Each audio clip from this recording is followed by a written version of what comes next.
Olá, galerinha! Hoje vamos continuar com a nossa aula do professor Janderson, questão da genética, parte 2. Bom, a gente falou dos genes, né? Os genes são textos de informação genética e essa informação são todas suas características: cor do cabelo, cor do olho, formato do nariz, da mão, todas as suas características. Existem códigos químicos, que são genes, durante todo o seu DNA. Esses códigos são combinados e são geradas suas características. O funcionamento da célula também depende do gene. Todo o metabolismo celular são de importância e de objetivo de função do gene. Cerca de 30 mil genes estão espalhados durante todo o seu DNA. Cromossomos homólogos. Os cromossomos homólogos são cromossomos, como a gente já falou, o cromossomo é onde está guardado o DNA, consequentemente está guardado os genes, né, as características.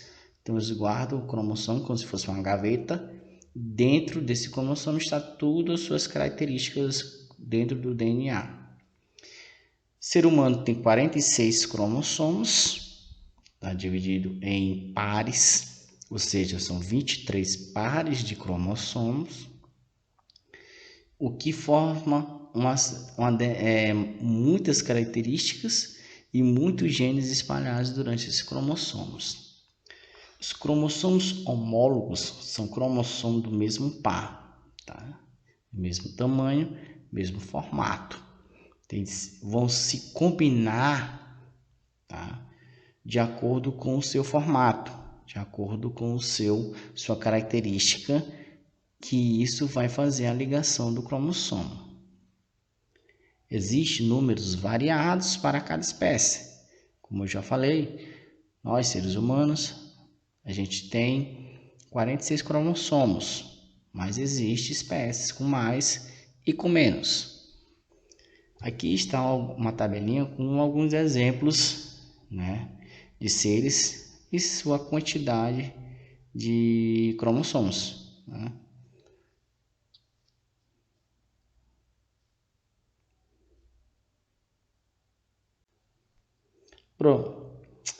Bom, cromossomos homólogos, né? 46 cromossomos, como já foi citado, dividido em pares. Então são 23 pares, totalizando 46 cromossomos. N é o número de haploides. O que são cromossomos haploides?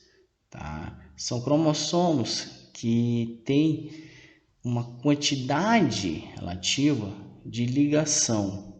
Eles vão se ligar formando par.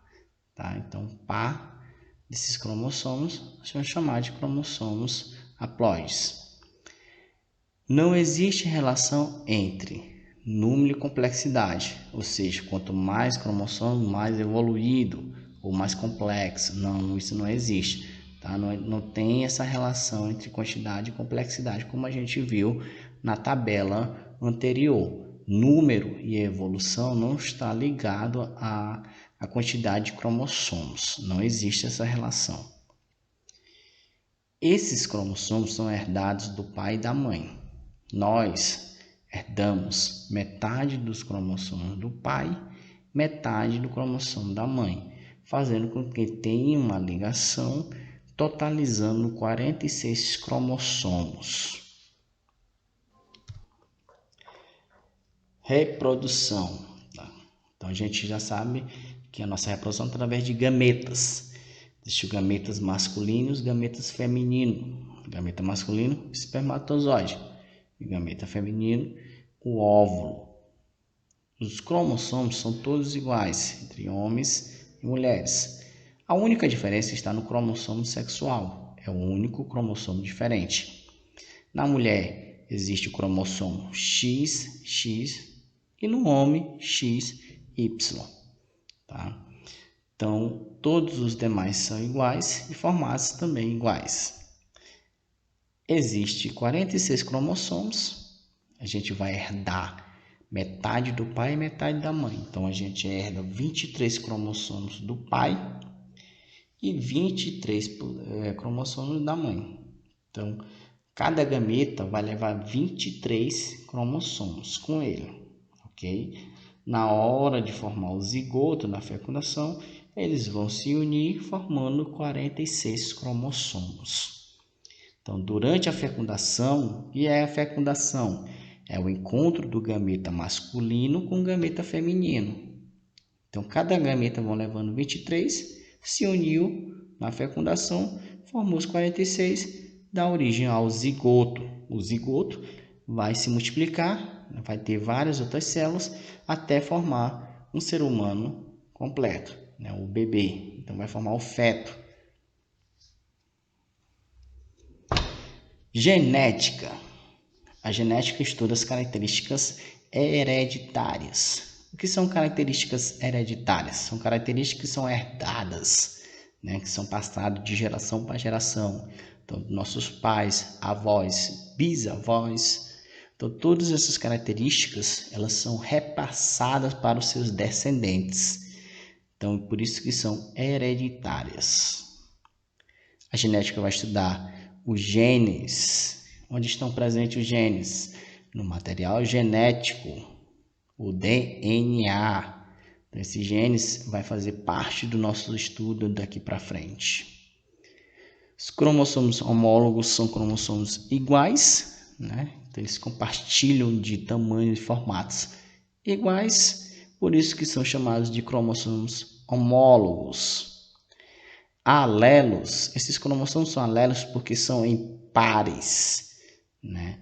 Então, cromossomos alelos é o local que o gene ocupa devido ao seu formato. Então, exatamente na qual parte do gene está presente no DNA é chamado cromossomo alelo, que é justamente o local onde ele vai se caracterizar através do seu gene. Genótipo. Genótipo é um conceito que se dá para conjunto de genes, né? Então, quando você une esses genes, ele vai ter duas características: dominante ou recessiva. Dominante é aquela característica que vai se expressar, que vai aparecer, e a recessiva é aquela característica que vai ficar guardada. Ela não vai ter um aparecimento como a dominante. Ela vai estar com você, é um gene que está com você, só que ele não vai se expressar totalmente, só quando ele encontrar outro recessivo. O dominante não, ele sempre vai estar se expressando. Então, o dominante, quando estiver com dominante quando estiver com recessivo, todas essas maneiras ele vai se expressar, ele vai aparecer. O recessivo não. O gene recessivo ele só vai aparecer quando ele encontrar outro gene recessivo. Pares. Existem dois genótipos. A gente falou que os cromossomos eles só andam em pares. Então, se eles são em pares, existem dois genótipos, dois genes. Existe o dominante e o recessivo. Sempre que a gente usar uma letra maiúscula, ela vai expressar um gene dominante. Não importa se é A, B, C, D, não importa a letra. Toda vez que ela aparecer maiúscula, ela é um dominante. Toda vez que a letra aparecer minúscula, não importa se é A, B, C, D, ela vai ser recessiva, tá? Então, letra maiúscula dominante, letra minúscula recessiva. Meu muito obrigado e até a próxima.